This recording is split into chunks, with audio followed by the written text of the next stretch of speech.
Welcome to my YouTube channel HSC crew. इस video के साथ हम ओशा 30 आवर से रेलिवेंट एक लेक्चर सीरीज को स्टार्ट करेंगे and this will be an introductory video relevant to OSHA 30 hour general safety as well as OSHA 30 hour construction safety. इस video में मैं ट्राई करूंगा कि आपको enough data enough details provide करूं so at the end of the video you will be able to decide either you are going for OSHA 30 hour general safety और OSHA 30 hour construction safety.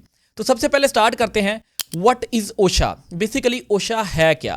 तो OSHA is an abbreviation of Occupational Safety and Health Administration and particularly OSHA is established created under Occupational Safety and Health Act 1970। मतलब कि जो OSHA की base है या OSHA जो baseline standards को follow करता है, बेसिकली OSHA जो है ये USA की एक एजेंसी है और जो इसका हेल्थ एंड सेफ्टी एक्ट है 1970 इसको फॉलो करते हुए OSHA डेवलप हुआ है and a part of US Department of Labor. Basically, there are two types of qualification or two type of standards, one from UK and other from USA. So simple is that ये चीज़ आपने जहन में रखनी है कि OSHA की जितनी भी qualifications हैं, Occupational Safety and Health Administration से relevant जितनी भी qualification है, these are from USA.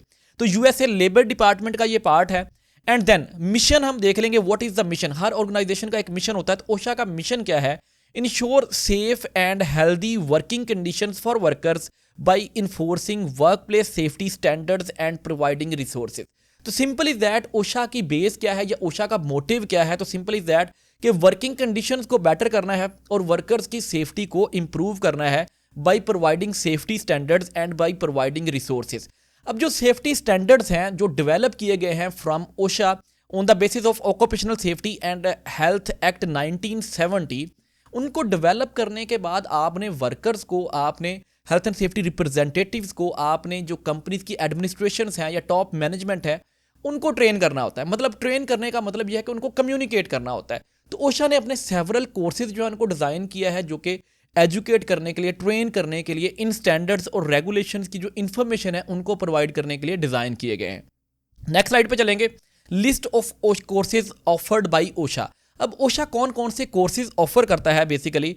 तो ओशा में 10 आवर कंस्ट्रक्शन सेफ्टी है, 10 आवर जनरल सेफ्टी है, 30 आवर कंस्ट्रक्शन सेफ्टी है, 30 आवर जनरल सेफ्टी है, 48 hours occupational safety and health management programmes हैं, 36 hour occupational health and safety से रेलिवेंट क्वालिफिकेशंस हैं, 36 hour health and safety train the trainer supervisor, 132 hour occupational health and safety professional courses हैं, 192 hours के courses हैं, 162 hours के courses हैं and many other courses. तो simple is that there is a long list of courses that are provided from the OSHA. अब ये depend करता है कि वो हेल्थ एंड सेफ्टी सुपरवाइजर के लिए है, train the trainer, simple is that जो ट्रेनिंग प्रोवाइड करते हैं उनके लिए कोर्सेज हैं, हेल्थ एंड सेफ्टी मैनेजर्स के लिए कोर्सेज हैं, हेल्थ एंड सेफ्टी प्रोफेशनल्स के लिए कोर्सेज हैं। तो ये सारे कोर्सेज ओशा ऑफर करता है। तो आप इनमें से वो कोर्स चूज करें जो आपकी जॉब से रेलिवेंट है। Let's suppose that you are working as health and safety supervisor, then go for OSHA 36 hour occupational health and safety supervisor. वो आपको अपने फील्ड में या आपको अपनी जॉब पे एक्सेल करने के लिए, आपको अपनी जॉब अच्छे से परफॉर्म करने के लिए हेल्प आउट करता है।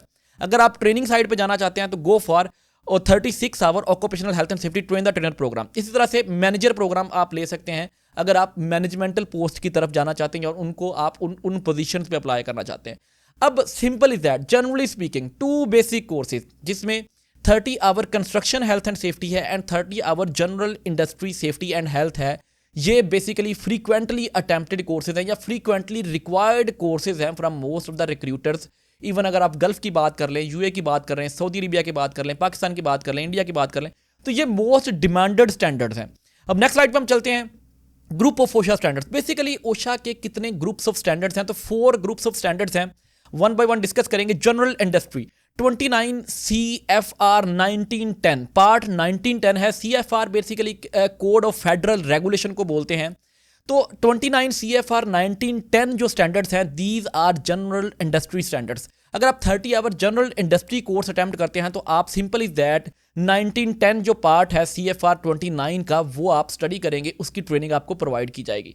इसी तरह से construction safety 29 CFR code of federal regulation 1926 part इसका 1926 पढ़ाया जाएगा अगर आप 30 आवर कंस्ट्रक्शन सेफ्टी के कोर्स को अटेम्प्ट करते हैं।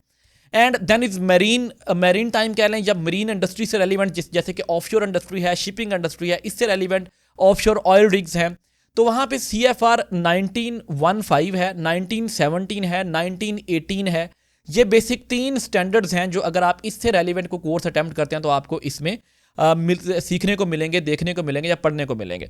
आफ्टर दैट एग्रीकल्चर से रेलिवेंट है 29 CFR 1928 के स्टैंडर्ड्स हैं। तो ये 4 group of standards basically OSHA provide करता है। अब इनमें से जो टॉप 2 हैं जो जनरल इंडस्ट्री और कंस्ट्रक्शन सेफ्टी के हमारे पास स्टैंडर्ड्स हैं, ये मोस्ट फ्रीक्वेंटली इनकाउंटर्ड इंडस्ट्रीज हैं और मोस्ट फ्रीक्वेंटली या जनरल पब्लिक जो है या जनरल जो हमारे पास इनिशियल स्टेजेस के ऊपर हेल्थ एंड सेफ्टी प्रोफेशनल्स होते हैं वो या तो जनरल इंडस्ट्री के स्टैंडर्ड्स को पढ़ते हैं या फिर कंस्ट्रक्शन सेफ्टी के स्टैंडर्ड्स को पढ़ते हैं। नेक्स्ट हम चलेंगे ओशा 30 आवर ट्रेनिंग। तो ऑलरेडी हमने डिस्कस कर लिया कि 30 hour construction safety and health का कोर्स आप कर सकते हैं या फिर OSHA 30 hour general industry safety and health का कोर्स आप कर सकते हैं। अब इन दोनों को हम डिटेल में देख लेते हैं नेक्स्ट अपकमिंग स्लाइड्स के ऊपर and after that we will make decision के for which professional you need a health and safety general industry and for which you need construction safety standards. So going for a 30-hour general industry designed for workers and supervisors and HSE representatives in non-construction industries such as manufacturing, warehousing, health care and retail. तो simple is that जिन लोगों ने इन industries को target करना है या जो लोग इन industries में जाने में इंटरेस्टेड है those people must go for general industry 30 hour OSHA जो कोर्स उन्होंने करना है।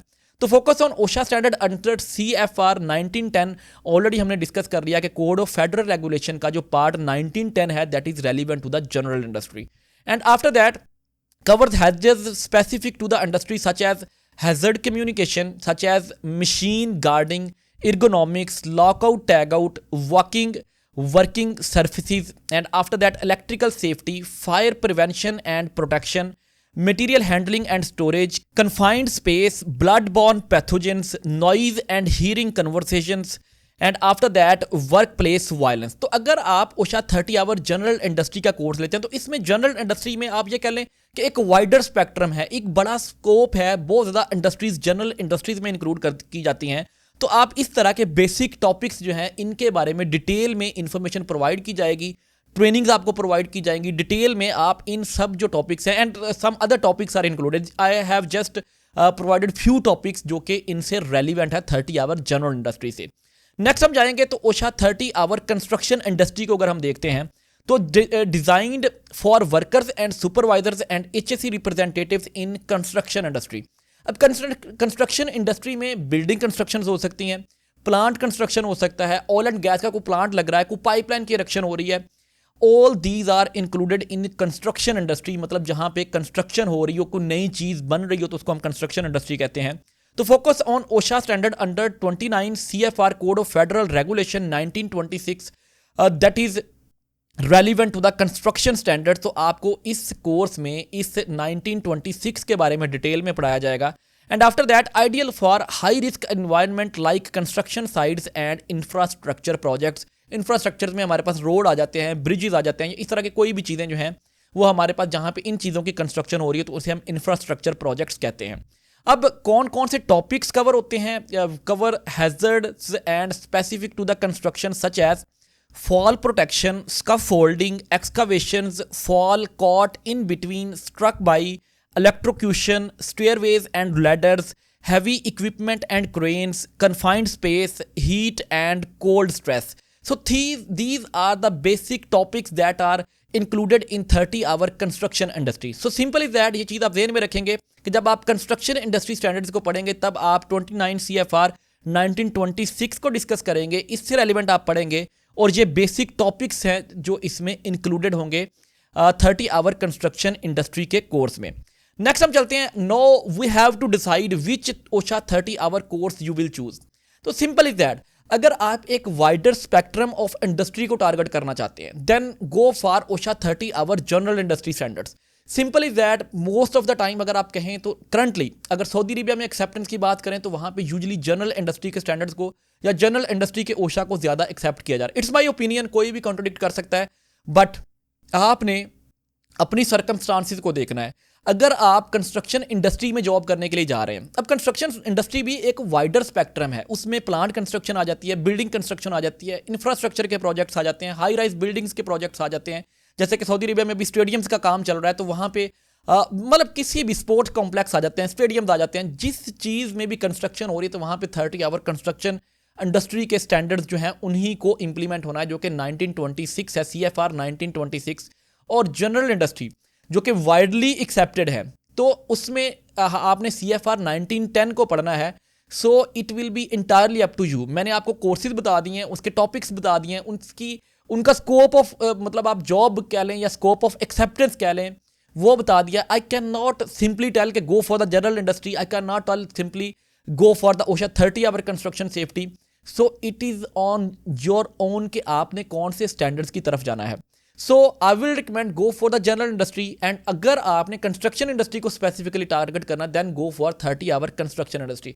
अगर एक्सेप्टेंस की बात करते हैं तो अगर आप अच्छी बॉडी का OSHA कोई भी अटैम्प्ट करते हैं, both are equally accepted. Sometime leverage general industry को मिल जाती है, लेकिन both are equally accepted depending upon nature of project. अगर तो बिल्कुल जनरल इंडस्ट्री का प्रोजेक्ट है, वेयर हाउस की जॉब है, फील्ड जॉब है, या फिर मतलब कि सिंपल किसी भी ऐसी इंडस्ट्री में जहाँ पे कोई कंस्ट्रक्शन की एक्टिविटी नहीं हो रही, तो वहाँ पे यूजुअली जनरल इंडस्ट्री के स्टैंडर्ड्स को या जनरल इंडस्ट्री के OSHA 30 आवर को एक्सेप्ट किया जाता है। सो choose the best one according to your needs, and after that enroll and study out these standards, get your expertise in these standards, so that after completion of certification you will have a good knowledge, a sound knowledge of these standards. So thank you very much for watching this video. If you found this content helpful, if this content helped you to make the decision, either you are going for OSHA 30 hour or either you are going for OSHA construction safety 30 hours or general safety 30 hours, then do comment on the video and also subscribe to the channel. Thank you very much once again.